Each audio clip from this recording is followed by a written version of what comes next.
l'administration de la justice envers les prédateurs et les criminels qui ont assassiné des manifestants, emprisonné injustement des manifestants,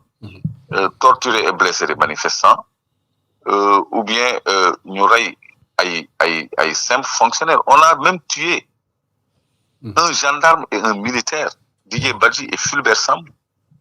après l'affaire Mankabou. Yooyu yëpp nag mais Sénégalais yi dañ ciy xaar lumière. C'est vrai, me dira-t-on, une instruction est ouverte. C'est vrai, me dira-t-on, qu'un suspect est interpellé et auditionné. Mais il faut pas que ça s'arrête là. Il faut que ñu dem ba dëgg bi feeñ ñu situer responsabilité yi. Kon justice. Oui, réformer ko c'est bien, mais rendre justice aussi ñun loolu la ñuy gën a xaar. Donc ci côté politique nag. laay waxee parce que boo nee réconciliation yaa ngi xalaat ñi nga xam ni ils ont eu des responsabilités nga xam ni tëj leen kaso xëy na dafay compliqué. ñun public, ñun opinion, ñun société, ñun électeur amuñu état d'âme yooyu. Nit ki quel que soit son rang social ou son nom bu fekkee ni dafa jël alalu askan bi wala mu commettre ay crimes de sang ci askan bi dafa war a répondre de ses responsabilités. Rien n'est au-dessus de la justice, man lay wax. La justice est au-dessus de toute réconciliation. La justice est au-dessus de tout pardon. Justice d'abord. Balaa donc ngay jubóole. Loolu daal laa gis ci aspect politique bi. Aspect politique bi laal na élection. Laal na réconciliation. Li mu wax ci élection yi loolu j'applaudis des deux mains. Commission électorale nationale indépendante, Cour constitutionnelle, on l'a toujours censuré, on l'a proposé à l'issue des assises. Réforme du code électoral, loolu yëpp c'est des choses extrêmement positives. Mais yemul foofu, il y a d'autres aspects du discours liés à l'économie et à la gouvernance. Donc moom mettre na l'accent aussi sur les baisses en promettant qu'elles se poursuivraient. Loolu aussi lu ñuy saluer la parce que luy soulager population yi la. Gis nañu hydrocarbures yi baissé na. Denrées de première nécessité yi baissé na. Et en 2026, je crois qu'il y aura des baisses beaucoup plus structurelles. Parce que même la première baisse de l'électricité ne concerne que les couches faibles, les ménages à faible revenu. Mais bu ñu jotee suñu gaz comme on le dit tout le temps te en 2026 lañ ciy jot. Dina am une seconde baisse beaucoup plus consistante du prix de l'électricité kooku dañ ci am yaakaar bu baax a baax. Donc ci côté boobu je crois que répondre na aux attentes des populations. Mais Clédor. waaw. maa ngi lay ziar di la wax bonne heureuse année. yaa Moustapha ziar naa la ziar waa T3B yëpp man fàtte naa nuyoo sax maa ngi leen di nuyu yéen ñi nekk ci plateau bi yëpp ak téléspectateurs yi suivre T3B yëpp. ñu ngi lay bëggee bu baax. On voulait faire l'intervention en vidéo mais on a eu une faiblesse peut-être de la connexion ou du réseau. dëgg la. Maak Moustapha bi nekk régie on a essayé maintes fois. Mais c'était pas la meilleure qualité moo tax ñu décidé def ko audio bi. Ok beneen yoon mooy dàq incha allah nga teew ci studio bi. xam naa internet nañ ci kontaan bu baax a baax. Alors ci biir discours président Bassirou Diomaye Faye bi dañ ci constaté benn partie boo xam ne dafa mel ni kii wax ak nit ñi. lii ñu ma dénk dafa mel ni kii wax ak nit ñi. waaw dafa mel ni kii wax ak nit ñi lii ñu ma dénk dinaa ko yor ak humilité ak écoute ak beneen mot bi laa tuddee sax.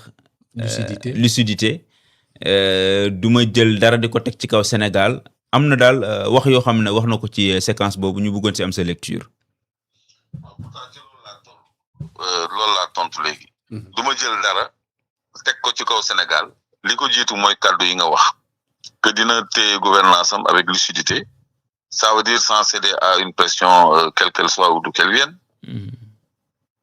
Dina teg l'intégrité du Sénégal au-dessus de tout donc il n'est pas question d'une partition du Sénégal. Wala d'une agression extérieure du Sénégal que dina taxawaayam te loolu c'est son rôle régalien en tant que chef suprême des armées et garant de l'intégrité territoriale du Sénégal. Loolu c'est tout à fait normal mais li mu ci toftal mooy li ma wax sànq mooy du teg dara ci kaw intégrité Sénégal mais du teg dara ci kaw jàmmu Sénégal du teg dara ci kaw réconciliation sénégalais yi waaw léegi loolu nag dafay glisser ci aspect politique ça veut dire que moom quel que soit ce que les gens peuvent penser il est dans une dynamique de réconciliation léegi nag foofu laa waxee Abdou Khadre réconciliation avec tout le monde sauf ñi nga xam ne ñoo laal suñu alal réconciliation ak tout le monde sauf ñi nga xam ne ñoo nekkoon les coupables de la répression de 2021 à 2024 des tortures et des crimes parce que quand même dañ fi am lu leer man mënuma comprendre ba léegi Abdou Karim Sall Abdoulaye Daouda Diallo bi nga xam ne dañu signé une fausse facture de 45 milliards 300 millions boo xam ni ay armes da cee bokk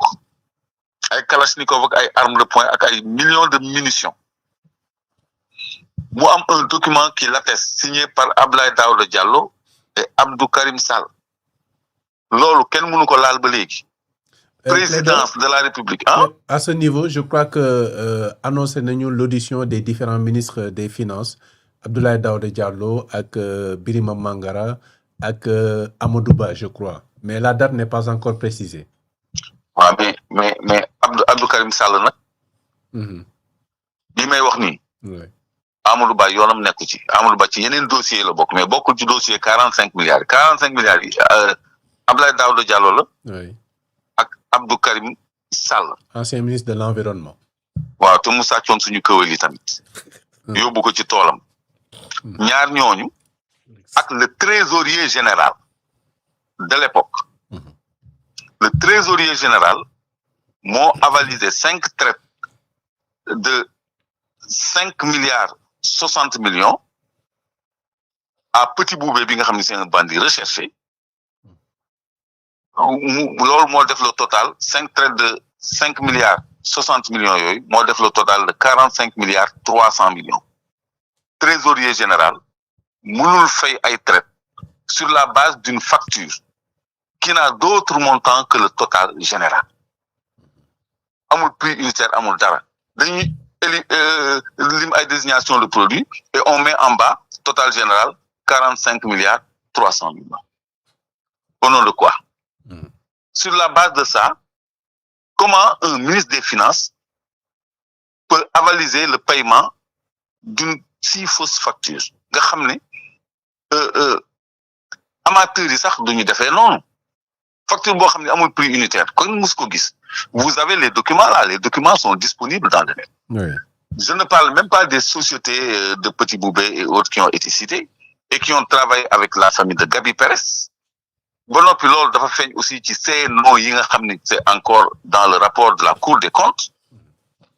loolu je crois que mënoo am autant de matière ba pare te doo ko teg ci table parce que loolu de ces noms yi da cee duggaale encore mu nekk ñaari voies de poursuite pour un même dossier pourquoi ma énumérer loolu parce que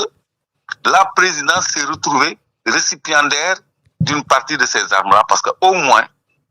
le colonel Adama Gaye alors gouverneur du Palais bu yàggul lañ ko fa dindi mais moom moo signé woon l'attestation de destination finale de ces munitions-là présidence depuis quand lay réceptionner ay munitions lay commander ay munitions qui arme présidence de la République kooku c'est le propre de l'armée c'est pas le propre du ministère de l'environnement et du ministre des finances le ministère de l'environnement commandé ay armes présidence réceptionné ko mais loolu doo ko enquête siège u APR ay pick-up chargé de nervis yoo xam dañ ñenn ci ñoom dañu yor ay armes loolu doo ko enquête mais ñun ci loolu la ñuy xaar justice on ne veut pas se réconcilier avec des gens yoo xam ne leeraluñu seen responsabilité ba pare parce que ces ministres là ces anciens ministres là anciens présidents d'institutions ils doivent répondre de leurs responsabilités ils doivent répondre de leurs responsabilités parce que ces armes là ont causé beaucoup de dégâts on a vu des gosses tués par balle ay vidéos en direct alors quand on a une commande d'armes boo xam ne mënuñu xam attestation de destination finale lu dul ay munitions moo am attestation de destination finale ay munitions que c'était attestation de destination finale bi fan la présidence de la République mais l'ancien secrétaire général à la présidence de la République mais moom moo fi nekk ba léegi colonel Adama Gaye bi ñu ko fa dindee ça fait que quelques mois yàggul mais loolu pourquoi duñ ko leeral colonel Adama Gaye nañ ko woo ni ko li mu réceptionné kan moo ko commandé et pourquoi moom mu réceptionné ko ban qualité la am pour réceptionner ay munitions donc en dehors de ce dossier là pour joxe exemple rek ne dafa am yoo xam ne dafa leer ba pare beaucoup de gens ont ce dossier complet dans leur téléphone c'est dans internet c'est partout donc c'est à la portée de l'enquêteur et de la justice on attend quoi on veut se réconcilier avec ces gens-là man loolu je le comprendrai pas on va se réconcilier avec ñi nga xam ne dañoo jël ci suñu xaalis ba noppi cautionner lu ëpp li ñu leen di toppee ça veut dire que ñooñu am nañu lu ëpp sax li ñu leen di toppee on va se réconcilier avec ces gens-là sans avoir clarifié seen xaalis boobu fu mu jógee non ça l'opinion ne le comprendrait pas et ne l'accepterait pas loolu moom je crois que il faut pas mettre au-dessus de tout la réconciliation il faut mettre au-dessus de tout la justice après la justice nag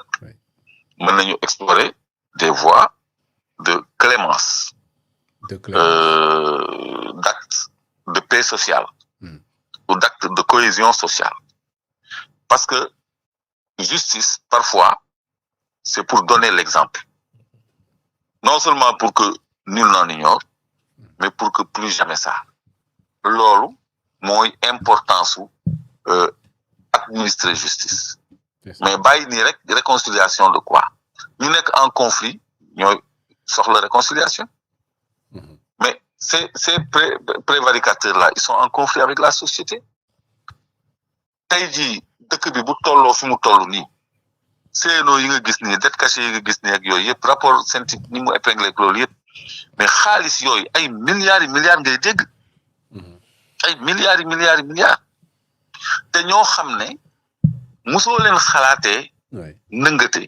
comme ay Sophie Gladima ay Ismaïla Madior Fall mais ay nit dañ lay bett ñu interpeller leen par rapport à leur gestion fonds Covid bi nit ñi lu nekk lañ ci def ci contexte boo xam ne mais on nous a déclaré une urgence sanitaire exceptionnelle ñu jox président tous les pouvoirs dégager ko 1000 milliards comme ça mais loolu je crois que mënuñu ci waxu réconciliation loolu on doit laisser la justice s'exercer maintenant s'il y a des goulots d'étranglement au niveau de la justice on doit libérer ces goulots d'étranglement là def tout pour que justice opérationnelle parce que exécutif président de la République c'est la clé de voûte des institutions bu ñu nee c'est la clé de voûte des institutions assemblée bu voter benn loi même bu dee proposition de loi la sax il faut que président promulguer ko pour mu entrer en vigueur c'est ça la promulgation elle-même pose problème kooku beneen débat la man dama jàpp ni conseil wala cour constitutionnel bi ñuy créer moo war a valider l'application des lois par la promulgation et non l'exécutif parce que conflit lay doon parce que exécutif ak législatif dañu war a indépendant l'un de l'autre c'est ça justice moo war a nekk ci digg bi donc pour moi le président warul nu mu tuddati promulguer une loi warul valider une loi c'est le conseil constitutionnel qui doit valider une loi man ci sama gis-gis man c'est ça donc oui loolu yëpp nag day wone rek ni oui opinion publique sénégalaise oui c'est une opinion très avertie nañu def très attention ci fa ñu jëm parce que on n'a pas de temps à perdre justice la ñuy réclamer un pays de rigueur la ñuy réclamer un pays où le bien public est respecté un pays où les libertés individuelles et collectives sont respectées loolu kese lañu leen sant c'est ça ensuite nag viendront les résultats économiques et liés au train de vie ou au niveau de vie des Sénégalais c'est ça mais li jiitu moom oui mooy démocratie et justice merci beaucoup Clédor donc pour cette intervention xam naa dañ lay libérer rek le temps de. Merci. de terminer nga occupé wu ci leneen. À très bientôt. D'accord. À bientôt. Merci. Inch'Allah. Merci beaucoup. Voilà, mu nekkoon kon la réaction de Clédor Sène sur le discours ak pàcc yi nga xam ne jot na ci intervenir également omission yeeg yi nga xam ne jàpp na ne priorité la ak orientation yi nga xam ne impérativement dañ cee war a jublu ngir jublu si attente yu sénégalais yi par rapport ak réaction am Omar Moustapha da ngeen am lu ngeen ci réagir le temps en attendant balaa ñuy dem ci